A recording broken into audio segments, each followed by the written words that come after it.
Capítulo 1. El páramo del que depende un país. Cuando pensamos en un páramo, muchas personas imaginan simplemente una montaña fría, pero un páramo es mucho más que eso. Es una enorme fábrica natural de agua. Allí nacen ríos, quebradas y acuíferos que abastecen a millones de personas. Colombia tiene cerca del 50% de los páramos del planeta y uno de los más importantes es el complejo de páramos jurisdiccionales Santurbán-Berlín, ubicado entre Santander y norte de Santander.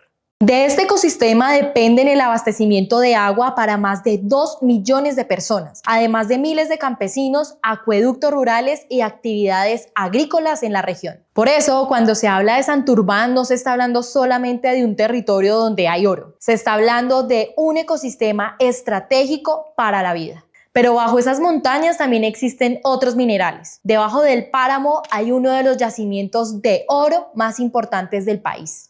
Y precisamente ahí comienza una historia que lleva más de 15 años dividiendo a Colombia. Unos sostienen, por lo general las multinacionales, que ese oro puede convertirse en empleo, inversión y desarrollo. Y otros advierten que intervenir esta zona puede poner en riesgo un ecosistema irreemplazable y puede poner en riesgo la vida misma. Ese debate ha llegado a las calles, a los tribunales, a organismos internacionales y a las más altas cortes del país. Incluso el Tribunal Administrativo de Santander declaró el complejo de páramos jurisdicciones Santurbán-Berlín como sujeto de derechos, una decisión que refuerza su protección y que se apoyó en estándares desarrollados por la Corte Interamericana de Derechos Humanos sobre emergencia climática y derechos humanos. Esto significa que la justicia reconoció que este ecosistema merece una protección especial por su importancia para las generaciones presentes y futuras. Si la importancia del páramo de Santurbán es tan evidente, ¿cómo llegamos a discutir la posibilidad de desarrollar allí uno de los proyectos mineros más grandes del país?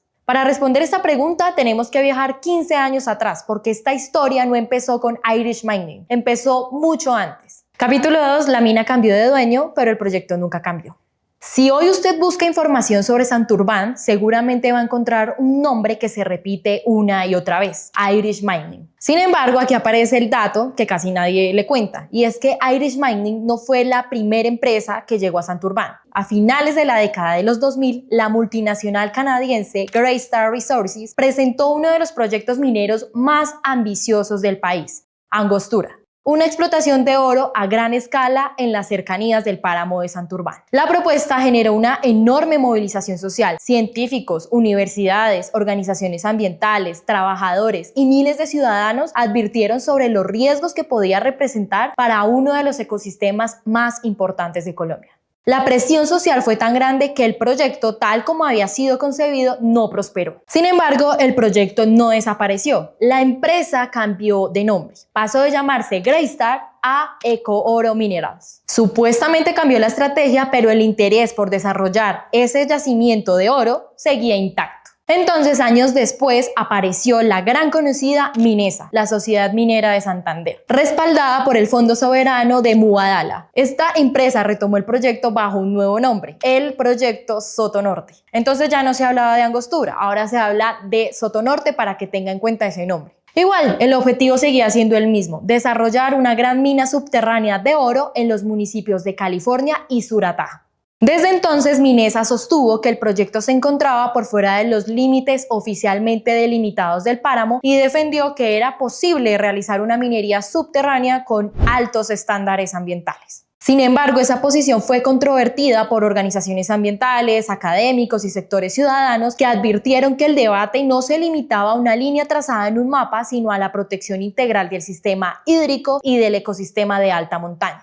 El proyecto necesitaba una licencia ambiental para avanzar. Sin embargo, esa licencia nunca llegó. La Autoridad Nacional de Licencias Ambientales, ANLA, devolvió y rechazó en distintas oportunidades la evaluación del proyecto, lo que impidió que pudiera iniciar la explotación. Después de años y años de intentos, Sotonorte seguía sin autorización ambiental para operar. Entonces aparece Irish Gold, que después se convertiría en Irish Mining. Primero ingresó como socia del proyecto, luego asumió su operación y finalmente consolidó el control mayoritario de Minesa y del proyecto Sotonorte. Muy astutos porque muchas personas creían que Irish Mining llegó con un nuevo proyecto. Lo cierto es que heredó un proyecto que llevaba más de una década enfrentando controversias ambientales, jurídicas y sociales. Porque hoy cuando se presenta a Irish Mining como la empresa que podría resolver el problema de la minería ilegal en Santurbán, muchas veces se omite que el proyecto que impulsa es el mismo que durante años encontró resistencia de comunidades, trabajadores, científicos, organizaciones ambientales y decisiones judiciales. Cambiaron los nombres, cambiaron los accionistas y cambió la imagen corporativa. Pero el conflicto siguió siendo exactamente el mismo: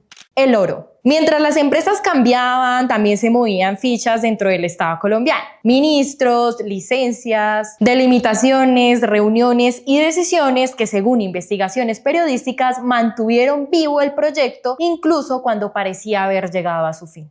Irish Mining pasó a controlar el proyecto Sotonorte a través de la adquisición de la participación mayoritaria y la integración de Minesa.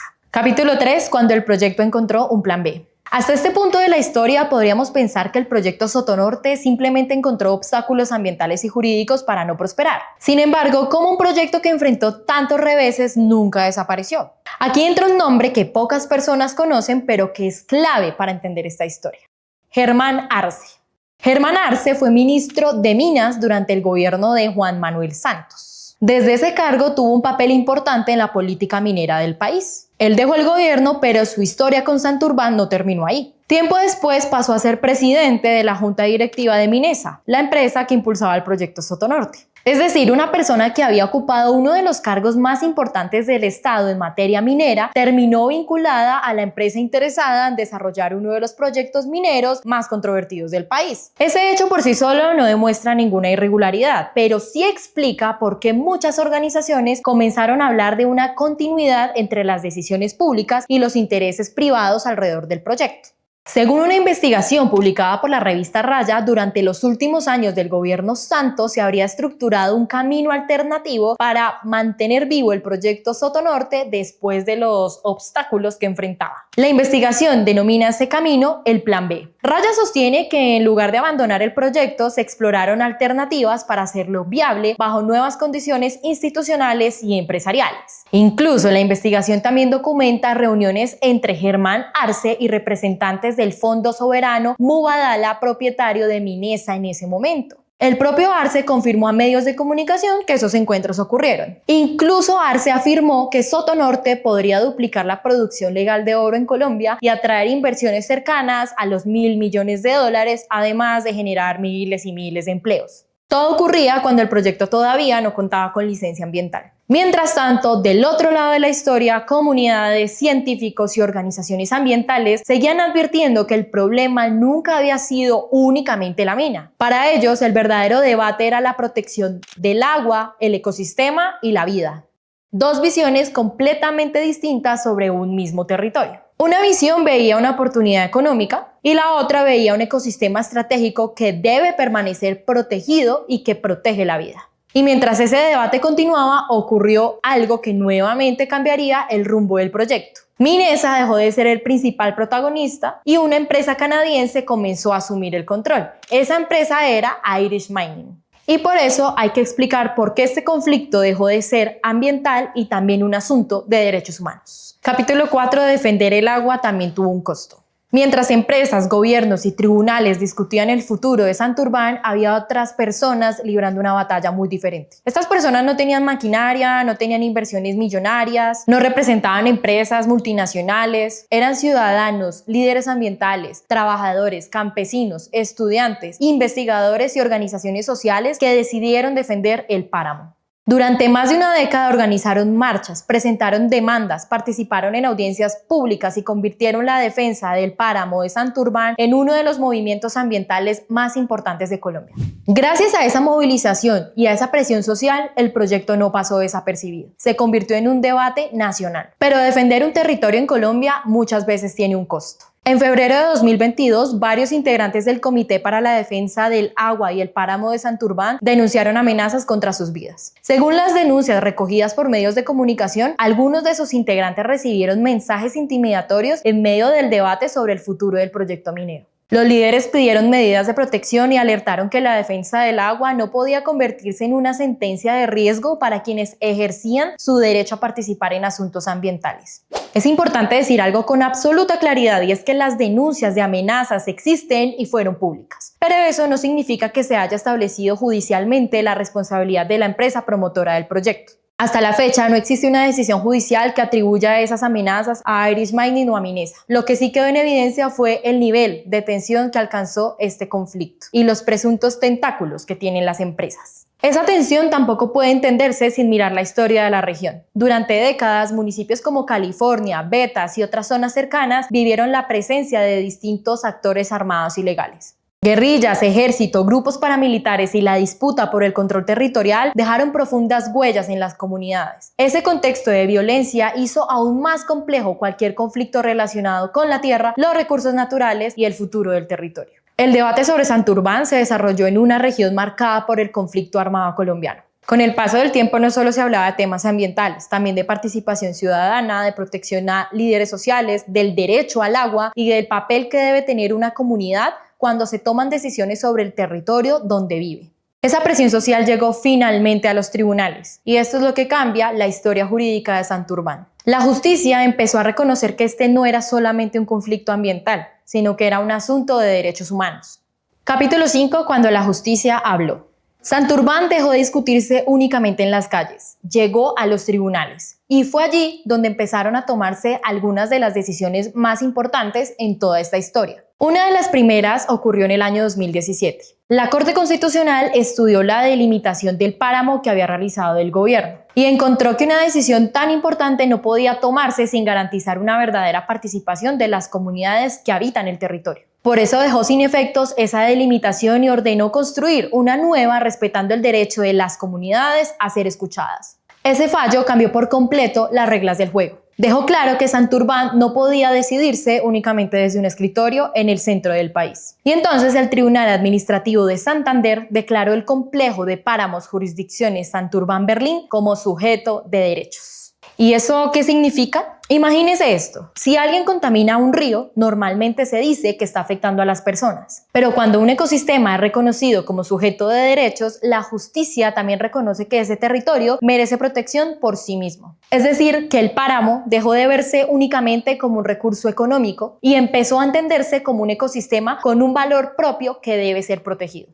El tribunal ordenó medidas concretas para proteger el páramo y estableció que la Autoridad Nacional de Licencias Ambientales debía abstenerse de otorgar o modificar permisos para actividades extractivas dentro del ecosistema protegido. El objetivo era preservar el agua, la biodiversidad y los servicios ambientales que benefician a millones de personas. Pero hay otro pequeño detalle. Para fundamentar esa decisión, el tribunal acudió a estándares desarrollados por la Corte Interamericana de Derechos Humanos. En su opinión consultiva sobre emergencia climática y derechos humanos, la Corte Interamericana recordó que los estados tienen la obligación de proteger el ambiente porque de él dependen derechos fundamentales como la vida, la salud y el acceso al agua. También señaló que los estados deben vigilar que las empresas actúen con la debida diligencia para prevenir daños ambientales y respetar los derechos humanos. Estos estándares internacionales sirvieron de apoyo para reforzar la protección jurídica del páramo de Santurbán. Si hoy existen decisiones judiciales que fortalecen la protección del páramo de Santurbán, ¿qué ocurre cuando un nuevo gobierno anuncia que quiere impulsar nuevamente proyectos mineros en esa zona?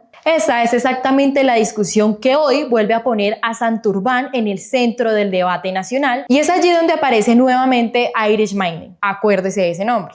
Cuando uno escucha que la solución es simplemente volver a impulsar el proyecto minero, no se puede evitar pensar en todo lo que se acabó de recorrer. 15 años de movilizaciones, estudios científicos, decisiones de la Corte Constitucional y un fallo que reconoció al páramo de Santurbán como sujeto de derechos. Reducir toda esa historia a una frase como la minería legal salvará el páramo no solo simplifica el debate, sino que ignora la complejidad jurídica, ambiental y social que Colombia ha construido alrededor de este territorio. Capítulo 6. La multinacional que dice venir a salvar Santurbán. Después de todo lo que acabamos de recorrer, volvamos al presente. Hoy quieren convencernos de que el problema de Santurbán es la minería ilegal y que la solución es permitir que una multinacional canadiense explote oro en esta región. El tema es que esta historia no comenzó con Irish Mining. Recordemos que antes estuvieron Greystar y después Ecooro, luego Minesa y hoy Irish Mining. Han cambiado los nombres de las empresas, han cambiado los inversionistas, han cambiado el discurso, pero el proyecto ha sido el mismo durante más de 15 años. 15 años de movilizaciones, de demandas, de estudios científicos, de comunidades que dijeron que el agua debía estar por encima del oro. La Corte Constitucional intervino, el Tribunal de Santander declaró a Santurbán como sujeto de derechos, hubo denuncias de amenazas contra líderes ambientales y un proyecto que nunca consiguió una licencia ambiental para iniciar su explotación. ¿Estamos ante la solución de un problema o estamos viendo el regreso de un proyecto que lleva años intentando abrirse camino en Santander?